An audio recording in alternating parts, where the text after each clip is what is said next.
All right, you guys saw the title of the video, you saw the thumbnail. Today, what we're going to do for a video is talk about the best possible UFC champions in each division. I'm talking fan-wise, who is the best for the fans, for the sport, not necessarily one individual person. We're talking about who's the best, right? Like, who do we want the most as fans? And I'm going to do two fighters in each division. It's an either-or thing. And we'll start right away with flyweight. Manel Kape or Joshua Van, man. Take your pick.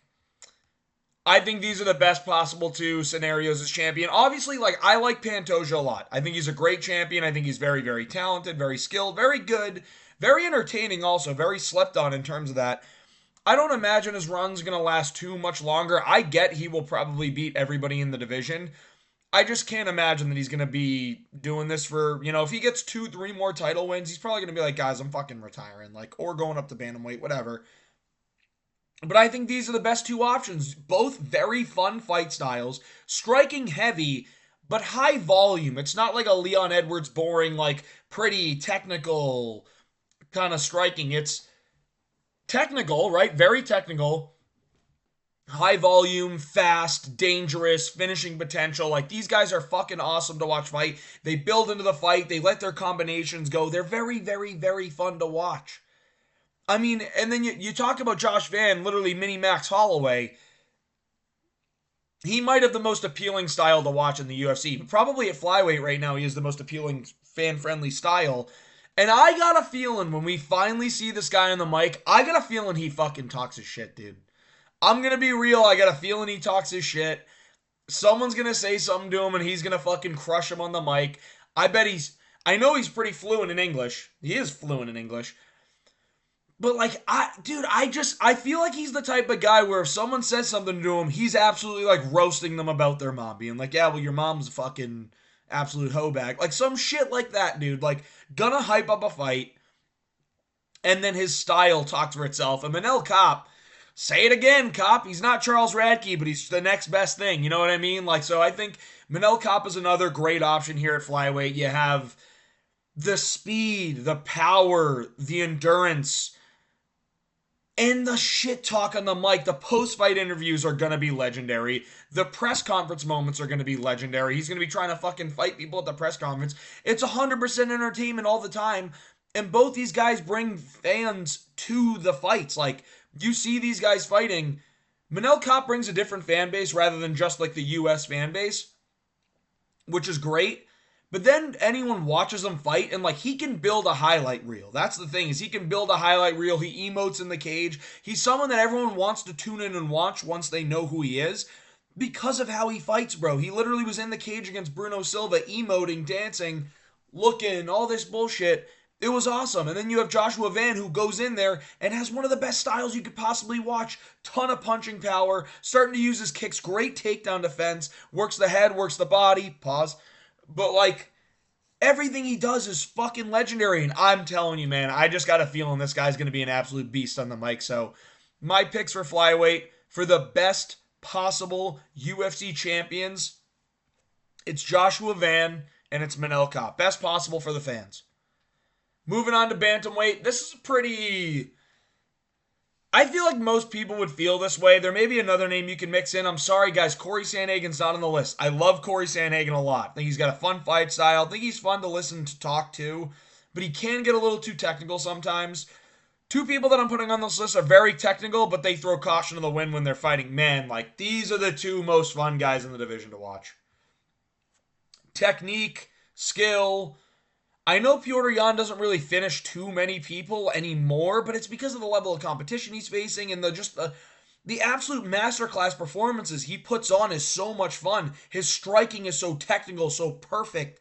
And then his grappling also works. The random takedowns he gets are insane. The trips he has.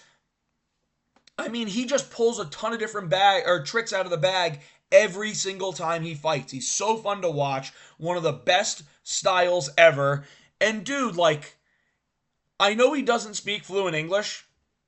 He's cold as fuck on the mic sometimes, dude. He'll say shit and he's intimidating. He's got legitimate aura. When he goes up and he's fighting people, Dude, you can feel the aura, the intensity. Like, he's a guy you're like, ooh, big fight feel. Every time Piotr Jan's fighting, big fight feel. And if this guy got the title back, dude, that is one of the best storylines the UFC could possibly have. If he found a way to get his belt back after having it stripped from him for kneeing Aljo in the face, then going on in a fight against Aljo that he could have arguably won, then getting robbed by O'Malley so that way he doesn't get close to a title again, and then he just finds his way getting back to a title by beating a top contender in Song Yadong, beating Davison Figueiredo, a streaking bantamweight, and then going out there getting another win, getting a title shot and winning. Like, that's the way it goes, bro.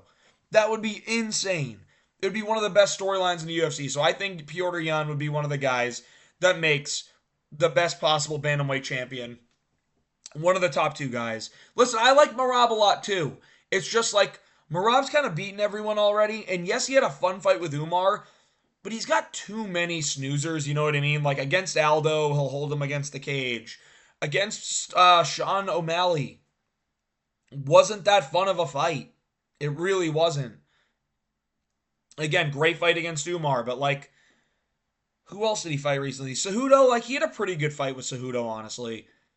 But there's too many stinkers in between there. The fight with Marlon Moraes was fucking sick, but there are too many stinkers in between there. He's good at, for like, the press conference, good at yapping, but I don't know. I don't think he's the best possible case for UFC champion, because I just don't know that he brings in the viewership from fans too. And that's why I put O'Malley over him in here, is because first of all, O'Malley's got the most fun fight style in the UFC, I think. His striking is unbelievable.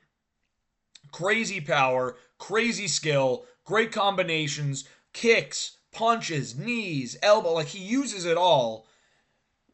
And while he is atrocious to listen to on the mic, I mean, this guy is fucking boring as shit on the mic, he does help grow the sport. And when O'Malley's fighting, everyone tunes in and watch, and like, it's gonna be a good fight. He's gonna give you a good fight. It's gonna be either competitive, or he's gonna go out there and style on someone like he did Chito Vera. And people are going to pay to watch it. People are going to want to see it. And the edits are going to be fucking there. Like, O'Malley, you get excited. Everyone gets excited when O'Malley's fighting. It is what it is. It's true. I get the upcoming fight with Merab. A lot of people aren't necessarily like a fan of that rematch because of how the first one went. But I think as fight week comes up, you're going to see a lot more excitement. It just feels like one of those. So I think Sean O'Malley versus Merab is going to be a good fight. I actually think O'Malley's going to get the belt back, and then they do a Merab trilogy. But I think these are the two best possible champions at bantamweight, at least in my opinion. Piotr Jan, number one for me. That's my fucking guy, dude. I'm just rolling with my guy here. And if you don't like Piotr Jan, just get the fuck off the channel, dude. Honestly, like, Piotr Jan's the fucking man. Next up, featherweight. Dude, I've talked some shit about one of these guys. The other one is one of my favorite fighters, if not my favorite fighter of all time, and you know this. My Volk having the belt is fucking beautiful. Dude, we're in a great space right now, like, mentally knowing who's the champ at featherweight. You're like, mate, you do my fucking head in. I want to be active. I want to be out there fighting everybody. What do you get with Volk? And we'll talk about Gene Silva in a second. I've talked shit about Gene Silva because I like Bryce Mitchell, man. Based Bryce Mitchell.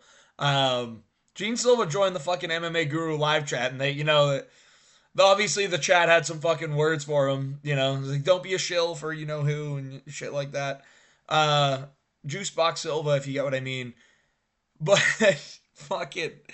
I'm not one of the people saying that in the chat, by the way. I want to say that. I saw the clip on YouTube, so I'm just saying that. Let's talk about Volk first. Dude, this guy is entertaining, great fight style, super technical, one of the greatest of all time. Like, he's a top 5 fighter of all time, in my opinion. He might be number 5. I think he might 4 or 5. You got Islam Makhachev up there, too. And then you got DJ, GSP, Jones. Fuck Jones, dude. Fucking loser. I might just take him off the list for him being a little fucking English cigarette, if you get what I mean. What do they call cigarettes in England by? Come on, guys. You know. So, Volk is a fucking beast, dude. Like, that win against Diego Lopez is one of the most, like, great moments in MMA history in my mind. Just a guy over the age of 35 beat the UFC cover curse, the EA cover curse, beat the over 35 curse, got his belt back after being chinned twice in a row, And he fucking wins. He took the year off. He got better and he went out there, looked in the best shape of his life, and he won, dude. Against a super dangerous guy in Diego Lopez. Volk is a beast, dude. And he's a great guy to have as champion. One of the other things with Volk is like, you know he's going to be active. You know you're getting featherweight title fights 2 at the minimum, possibly 3 times a year. You're probably getting a featherweight title fight 3 times this year. You're gonna get Volk, whoever's fighting whoever he's fighting next. Unless it like they do it in October, then it's gonna be like, all right, he'll be like, all right, sorry mate, I wanted to fight earlier, but we couldn't do me versus Movsarevloev in Mexico. It didn't make sense. We were going to Perth in October, and I wanted to be there to be in the undercard for Jack. And I promise I'll be back in when I beat Moza. I'll be back to fight John Silva in January. And then John Silva will chin him, and I'll fucking cry and tie cinder blocks around my feet and jump off the Tobin. But for the time being, this is a beautiful sight, seeing Volk as champion again. So there's that aspect, there's the activity aspect, there's the fun fight style aspect. People like to talk shit about the Lopez fight like it wasn't a fucking banger. Like that fight wasn't fucking sick back and forth. Like Volk didn't stand in the pocket with Diego Lopez and just swing and bing. So I say Volk's another great possible option. The activity, just the fight style, the fucking fact that one of the GOATs is holding a title, like, it's great. It's great to see. And then John Silva. Dude, do I even need to explain this? I get I've been a little vocal about him being a shill. Trying to, like, you know, in a corny sense, trying to play the good guy too much. You know what I mean? The barking, corny, not letting Bryce Mitchell even fucking talk, like barking in his face, like all that bullshit. He's so good, man. He's so talented. He's so fun to watch. I actually like Gene Silva. He was going against Bryce, man. And I was going to support Bryce in that moment. It was just such a good build-up to a fight, man. Like, that was one of those things where, like, you listen and you're like, bro, Bryce might be crazy and say some shit that you don't agree with. But when he's out there at the press conference, you're going nuts. And Gene Silva, even though some of his shit is like weird and cringy, like the barking, it's kind of like a Chama chant. You know what I mean? Where you listen to it, you're like, that's fucking cringy and weird. But like the entire crowd is doing it. It builds hype. Every time Gene Silva fights, dude, first of all, this guy is an insane highlight reel, insanely entertaining, finishes up the wazoo, can sell a fight, has the crowd behind him, is a fighting nerd, so you have that whole plot armor portion of it. And dude, like, he has the skill to go out there and be champion and actually defend it and fight the top guy. So, like, I think John Silva, he'd be so fun as champ, man. He would, dude. Like, every fight, anyone that challenges him, you're like, damn, this is going to be a sick fight. Damn, this is going to be a sick fight. Damn, we get another John Silva fight. He's so active, too. Like, I think this is these are 2 best possible champions of featherweight. Diego Lopez is another name you can throw in there. I debated Arnold Allen, but that's more of like a me personal thing. Like, I really like Arnold Allen, so he'd be fun to listen to. Like, oh yeah, buddy. Yeah, okay. I have the belt, and yeah, a little bit of a Jake Hadley in there. I don't know why that impression kind of blended, but oh yeah, okay. Maybe I got to do a deeper voice. I don't know. I'm not the impression guy, dude. Go listen to fucking Bedtime or Guru for that. Yeah, these are the 2 guys for featherweight, man. The 2 best possible champions. Moving on to lightweight. Need I say any more, dude? These are the best 2 possible. Like, I get Charles winning would be incredibly wholesome again. But having Ilya and Patty both be fluent speaking English, except for who's Joe? Incredibly good at talking shit. Both these guys can sell a fucking fight. Like, both these guys will sell a fight. They're 2 massive superstars. Like, they're both stars, and they're both about to be superstars, like, with another win each. So, like, it's just, the fight style's actually very fun. Like, Patty gets in fun scraps, and he can sell a fight. Ilya gets in fun scraps, he can sell a fight. Like, Ilya's so fucking cold on the mic, dude. He's out there, and he'll talk shit with you, and, dude, he'll sound good doing it. Like, he's not just throwing shit at a wall and seeing what sticks, and it sounds cringy. It's never cringy. He's out there, he goes, I'm gonna put his lights out. And then after the fight, he's humble about the guy he fought. Hey, respect being in the octagon. You're a legend, my brother. Thank you. You made me better. Like, I had to train so hard to fight for you. Like, this was my dream, blah, blah, blah. And you kind of resonate with all that. You watch his fight style, you have a ton of respect because of how fun it is, and he's in there to absolutely destroy and go get finishes. Then you have Paddy Pimblett, who's out there to destroy, go get finishes, and getting better every time he's out there, and has a massive crowd behind him. Massive, massive crowd behind him. Entertaining fight style, and he yaps his shit too. Like, Paddy the body, lad. I can't do it. I'm going to stop trying to do impressions because they're just terrible. Like, they really are. But I think these are the two best possible options at lightweight. Dude, I get, like, the Charles Oliveira thing. I love Charles, too. But when you watch, like, the other guys that they'll end up getting booked against, like an Arman fight against Charles, isn't as appealing to me anymore as, like, a Arman versus Paddy, as an Arman versus Ilya Taporia, as a Gaethje versus either of these guys, as a Dan Hooker versus either of these guys. So I think with the marketability of these guys, with how much fun they are to watch fight, with how fun the press conferences will be and the octagon interviews will be and the interactions will be, like this fight will happen, by the way, and it will happen for a title. And it will be one of the most hyped fights it's going to be the most hyped fight that we have that year. It's going to be one of the most hyped fights in history, dude. I'm telling you. I'm telling you right now, bro. Paddy goes out there, submits Gaethje. Ilya goes out there, knocks out Oliveira. They're going to go boom. Makhachev loses to JDM. We're all going to be like, I don't know, dude. Maybe Makhachev versus Taporia isn't what we want. Maybe we want Paddy. Like, I don't know, dude. This would be so good. I know that's a little bit of a stretch, but these are the two best guys you could possibly have it. There's no debate. Marketability, fun fight style, there's no debate. Now, for the next one, welterweight. These are the two best. Come on, man. Both are not afraid to get on the mic and call Ian Gary a cuck. I'll just say that. Those are very, very important things to me. Buck versus cuck has been one of the things we've been wanting for a long time. JDM, I don't even think that's Ian's son. Like, dude, come on. This is awesome. These two are fucking awesome. Every fight they're in is a fucking banger, dude. Every fight they're in is a banger. They go out there, they look for finishes. They have incredibly fun fight styles. They both will talk their shit, and they're both marketable, man. I get that JDM isn't, like, super vocal. Bro, you put out a highlight tape of JDM, and it goes so hard.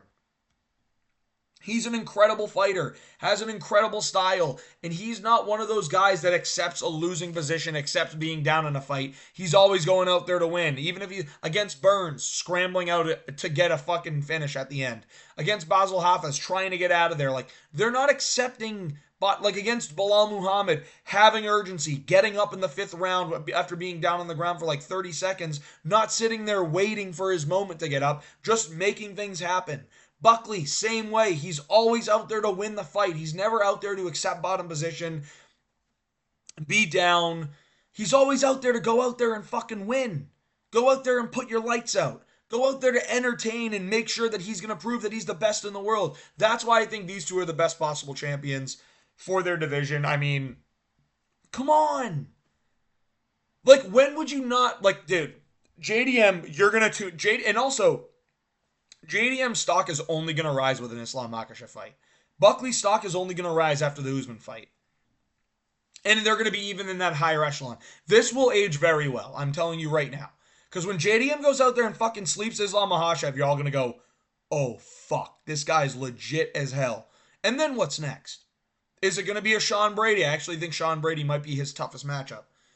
But then again, like, we'll see. Buckley could be a very tough... Like, if these two fight each other, it's going to be a banger of a fight, and you'll be able to sell it. I think JDM slumps Shavkat no problem very easily. I'm going to say JDM and Joaquin Buckley are the two best possible for this division. Buckley talks his shit, bro. He's entertaining, and he's always trying to sell, and he has a good social media presence as well. So, I'm saying those two for welterweight. Moving on to middleweight, I mean, the two guys that are fighting each other are... I mean, we obviously know this. Like, I'd love to... I didn't even finish a single sentence there. I'd obviously love to see Whittaker get the belt back. But, dude, tell me these aren't the two most interesting guys at middleweight. Baralho's very good. Imavov's very good, but they're not doing enough to get everyone behind them. Like, this is it. Khamzat's had that fan base for so long and had that hype for so long that everyone's like, when's he going to be champ? When's he going to be champ? So him getting his title shot, obviously inevitable. It's just one of these things that we're so fucking excited for. We always talk about. He is like superstar potential immediately, and he doesn't have to speak fluent English. Then you have Dricus du Plessis, who just goes out there and wins. Dricus du Plessis is so fucking fun to watch fight. He goes out there, looking like a goofball, but has like weird rhythm and technique and pattern behind what he does. Not Bryce level pattern recognition. Come on, guys. But the patterns that he has and the techniques and being able to finish his combos with a kick, the way he fought Strickland the second time and even the first time, the way he fought Adesanya, found his way into just ridiculous takedowns and getting finishes. Like, this guy is a finisher through and through. Hamza Chimaev is a finisher through and through. Insanely fun fight styles, both insanely talented guys. Hamzat's I kill everybody, fucking kill everybody on the mic. And then Dricus du Plessis, mate, I don't know what you think about, but hey, dude, Dricus du Plessis is so good on the mic, bro. He made Strickland cry. He made fucking Izzy cry. He might make Hamzat cry. Like, he is the best on social media in the game right now, no doubt. The way McGregor was, dude, he wishes he could be DDP on social media, bro. Dead ass. The shit he's talking to Hamzat on Twitter.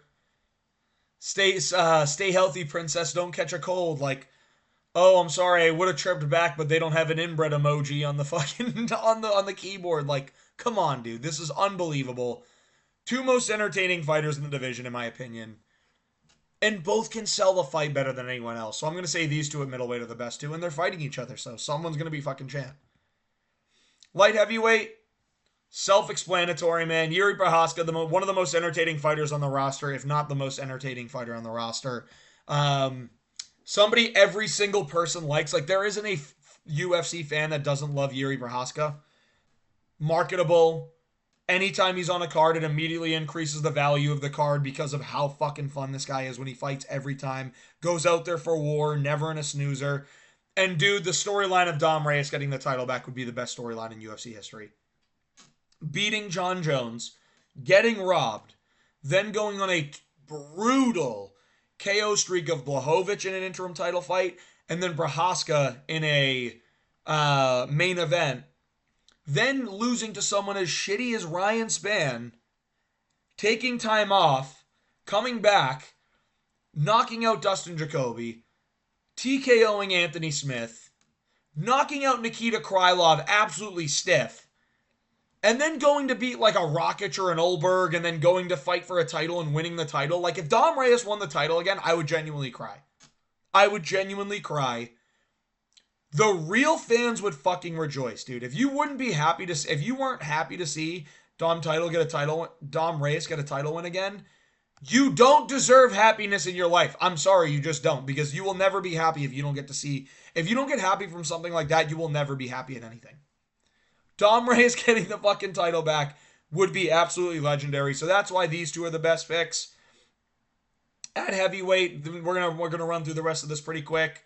Obviously, Aspinall, the most entertaining fighter on the roster, probably the most marketable at this point, being able to go out there and just flatline people in a minute, having the shortest fight time in UFC history, and it'll probably stay there given that heavyweight is shit. And then Shamil Gaziev, I mean, dude, if this guy got a belt, the memes would go incredibly hard. Incredibly hard. It'd be the funniest thing ever. So I say these two would be the best possible champions. Obviously, Aspinall is going to be, and he is the best. Shamil Gaziev winning is just a fucking meme, though. Come on. Strawweight, well, if you're done with this portion of the video, thanks, like and subscribe. We're just going to go through the ladies really quick. Zhang Wei Li, most entertaining women's fighter I have ever seen in my life. Anytime she's actually fighting, I am excited. She's very, very good, very talented, very fun. Skill for skill is the best. Macy Barber, I mean, come on, dude. She's a fucking bad. Like, this is the worst picture of her out there, too. I'm sorry, guys. I just couldn't put the good ones on here. You know, I just didn't want you guys gooning while you were watching the video. Yeah, Macy Barber, baddie as fuck. But also, like, I'll say this. She goes out there and she tries to go to war with everyone. She pushes a high pace and she tries to actually scrap. So, breaking this down in a real sense, right? Not just talking about how fucking hot she is, but I'm going to say Macy Barber because of the actual, like, entertainment value in her fights. Natalia Silva is probably one of the best fighters on the roster, but her entertainment value isn't really as much there. She's got a couple snoozers where she's just on the back foot the whole time. And then lastly, Norma Dumont. I mean, dude, I was going to say Nunes, but realistically, Nunes is going to come back, fight the winner of Harrison Pena, win it, and then retire. So who's going to be next? It's going to be Norma Dumont. She actually bludgeons her opponents. Very skilled, very talented. And bro, she is the sleeper hottest woman on the roster. I honestly think so. Baddie, dude. She's a baddie. But anyway, hope you guys enjoyed the video. Oh my god, I didn't realize that I blocked this fucking goodness from you. Hope you guys enjoyed the video. If you did, please like and subscribe. This is who I think would be the best champion in each division. Two for the men's weight classes, one for the women.